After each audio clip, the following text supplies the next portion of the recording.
Assalamualaikum warahmatullahi taala wabarakatuh. Salam sejahtera bagi kita semua.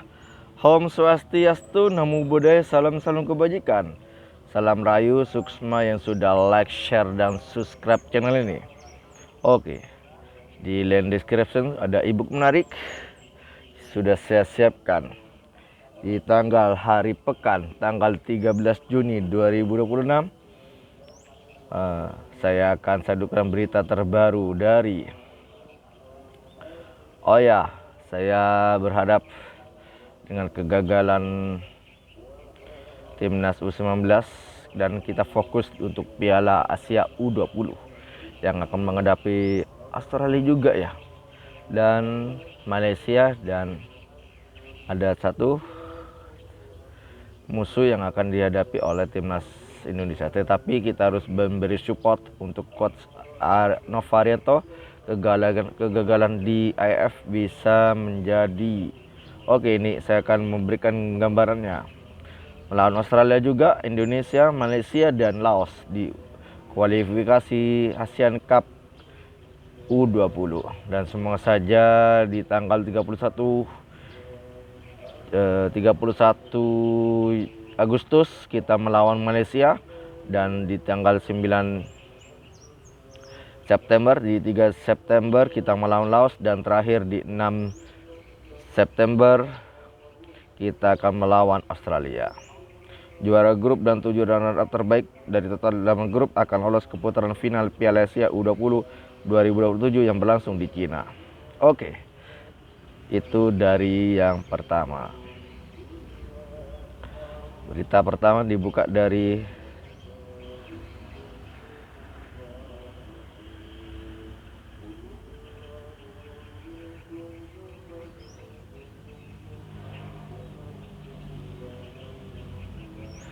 Tribun Lampung yang akan membahas apa saja yang bisa disadurkan oleh Tribun Lampung.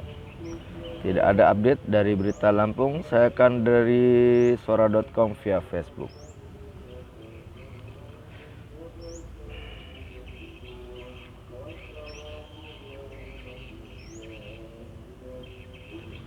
Momen evakuasi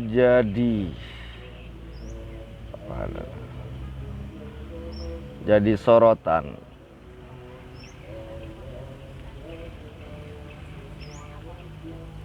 Dilansir suara.com via Facebook, perselisihan antar remaja di Gunung Talang jadi sorotan. Pendaki imbau pentingnya menjaga emosi. Perselisihan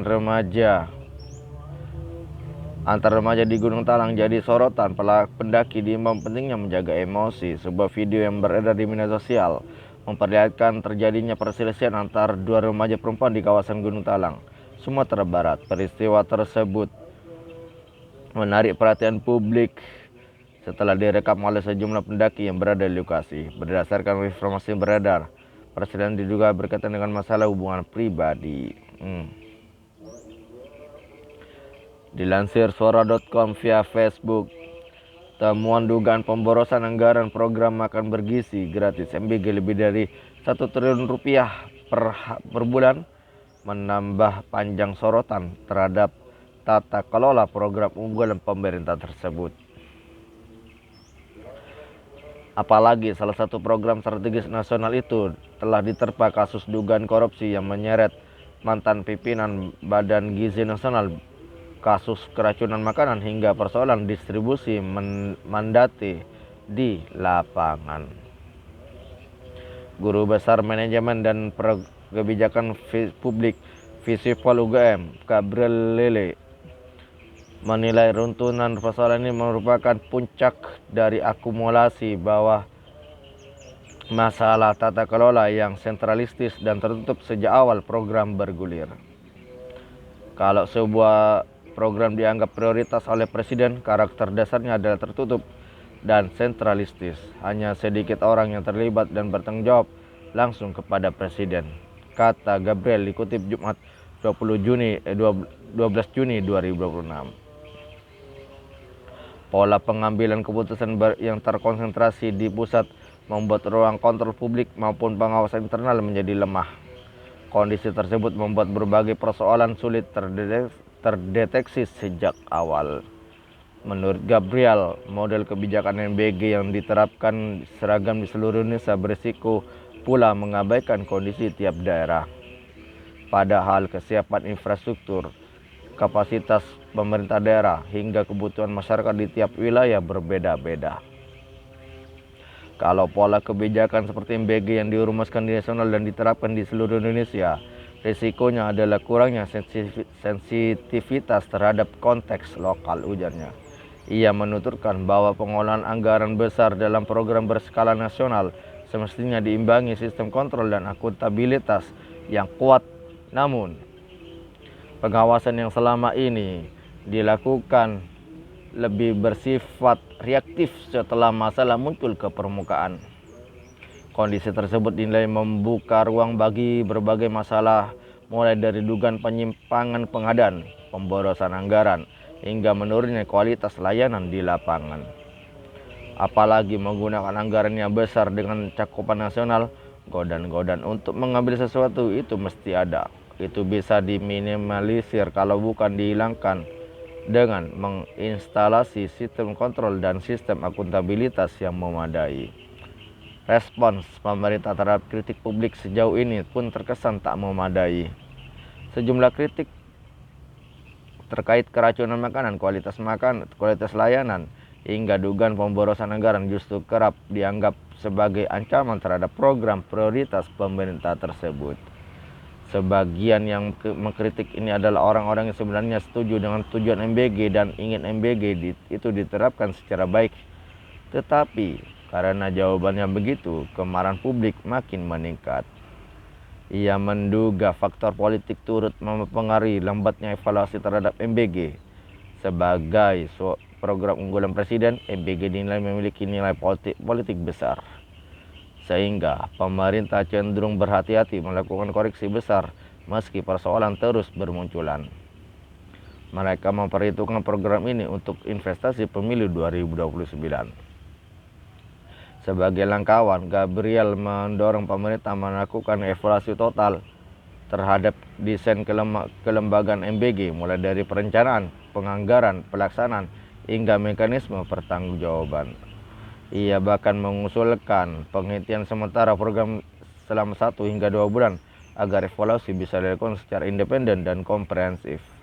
Bukan hanya dievaluasi oleh birokrat dan tim sukses, tetapi perlu dievaluasi oleh orang-orang yang punya kapasitas seperti ahli gizi, ahli tata kelola, dan ahli keuangan, tegasnya.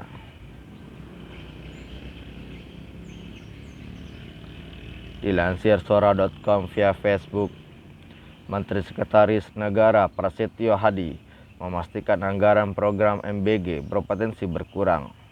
Namun ia menegaskan pengurangan tersebut bukan merupakan pemangkasan anggaran. Bukan pemangkasan ya, tetapi hasil dari perhitungan. Kita meyakini akan ada pengurangan kebutuhan anggaran dari program MBG ini, kata Prasetyo usai rapat koordinasi di kantor Kementerian Koordinator Bidang Pangan Jakarta Kamis 11 Juni 2026. Pemerintah melalui Kementerian Keuangan dan Badan Gizi Nasional akan melakukan penghitungan ulang kebutuhan anggaran tersebut. Saat ini anggaran MBG tahun 2006 telah ditetapkan sebagai 268 triliun rupiah. Jadi dari proses penataan nanti akan bisa kita hitung dengan lebih cermat sesungguhnya anggaran yang dibutuhkan untuk program MBG ini totalnya menjadi berapa, ujar Prasetyo. Prasetyo menjelaskan pemerintah telah menyepakati penataan seluruh program MBG yang ditargetkan selesai dalam 1 bulan ke depan. Salah satu langkah yang dia lakukan ialah penataan ulang atau refocusing penerimaan manfaat program. Penataan tersebut mencakup evaluasi sekolah-sekolah penerima MBG berdasarkan data dan tingkat prioritas penyaluran. Sekolah yang tidak masuk kategori prioritas berpotensi tidak lagi menerima program tersebut. Kemudian akan terjadi apa yang disebut dengan kesepakatan atas sekolah apakah termasuk layak atau prioritas untuk menerima MBG atau tidak. Kan begitu karena memang sejak awal standar operasional prosedurnya seperti itu. kata Prasetyo. Pemerintah juga memprioritaskan kelompok masyarakat di daerah terpencil serta mempercepat penyaluran program ke wilayah tertinggal, terdepan, dan terluar. Nah, ada klaster-klaster yang masih memang harus kita tata ulang dan benahi, termasuk untuk kita segera prioritaskan juga di daerah yang tertinggal, terdepan, dan terluar untuk bisa mendapatkan manfaat dan dari program MBG ini. Paparnya, selain itu pemerintah juga berupaya meningkatkan jumlah penerima MBG dari kelompok ibu hamil, ibu menyusui, dan balita atau 3B dalam 2 pekan mendatang. Dilansir Sora.com via Facebook, pemerintah akan melakukan penataan ulang program MBG mencakup penggunaan motor listrik, sasaran penerima manfaat hingga insentif 6 juta per hari bagi Satuan Pelayanan Pembunuhan SPBG, Satuan Pelayanan Pembunuhan Gizi atau SPBG. Mantan Sekretaris Negara Prasetyo Hadi menegaskan seluruh aspek program akan dievaluasi. Semua nanti akan kita lihat, tidak hanya masalah motor, yang lain-lain kita akan lihat juga. Ujian dalam rapat peningkatan kualitas layanan MBG dan SPBG terpencil di Jakarta Kamis 11 Juni 2006. Saat ditanya mengenai kemungkinan kaji ulang insentif 6 juta per hari untuk Satuan Pelayanan Pembunuhan Gizi atau SPBG, Prasetyo menjawab singkat, semua penataan ulang juga dilakukan terhadap sasaran penerima MBG. Pemerintah akan mengevaluasi sekolah-sekolah penerima berdasarkan data dan tingkat prioritas penyaluran program. Kemudian akan terjadi apa yang disebut dengan kesepakatan atau sekolah apakah termasuk layak atau prioritas untuk menerima MBG atau tidak, kata Prasetyo. Itu untuk MBG, dan semoga saja dengan adanya Ketua MBG yang baru, Ibu Nani Sdiang, dan semoga saja ini menjadi pertanda yang baik, dan semoga saja apa yang kita lakukan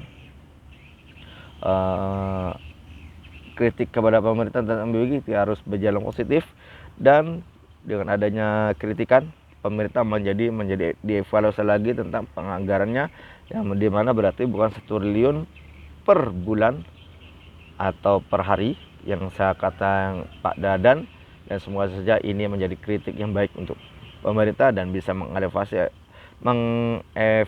anggarannya ke anggaran lainnya. Terima kasih sudah yang menonton video ini, terima kasih sudah like, share, dan subscribe channel ini.